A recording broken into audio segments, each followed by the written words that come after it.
Lecturer singi pen down strike na Maram Oiraga THOUBAL district ki Lamding higher secondary school ki atmosphere da Chaona Akaiba Kayama Lakle hairi Oja singi demand Maram CHARABADI PITHOKPIU HAINA school asigi principal ke BINOLINI na appeal TOURAKLI principal na makha tana phongdo ki bada pen down strike asana school amadi mahiroi singda yamna chauna chaitheng pire school asigi arts stream ki history geography economics manipuri political science ki oja ayamba strike asida yaw ki bana Maram Oiraga school asi paralyzed tawduna laire haiki oja singi phangpham thokpa right amadi maram chaba demand athuga mathamda pithokpiduna satra singi punshi kanbiu loinana oja singi punshi pusu marek mahau thokan biu haina mahakna makha na appeal tawki nakalamaromda school asigi mahairoi singna su pen down strike chathariba oja singi demand athubada pithokpiduna makhoi bu mapung fan na lerik tamba phanghan biu haina ngasi school asigi mahairoi singna khongjang changsingki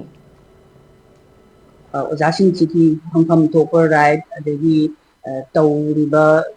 मरम चाबा demand सिंसे अथुबा मतमदा खन्नबिरगा पिथोकपिदुना छात्रगी पुंसीबुसु कनबियु लोइना लोइना हाइबा ओजासिंग असिबुसु अखोगी हिंबगी मरे महाव थोको पुंसी अमा ओइबा हाइबचे मसी IB ओइहनजनी अदुगा अमु मखोइना class तौ पुरिङै मतमदगी अखोगी school सिदा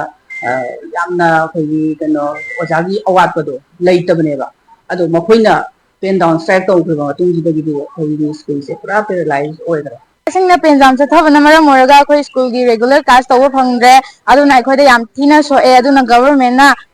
hojik meeting sangli duna khoi na class regularly taw phangre ba se tang phangan biyo khoi tuition chat pa phangjawna se de khoi government school da tamjawani aduna khoi na class ta khara khara tai be khoi taw phangtra ga di khoi yam thina so e aduna government na khara meeting changbi duna sigi oja singa yasina na khoi na students ni maike de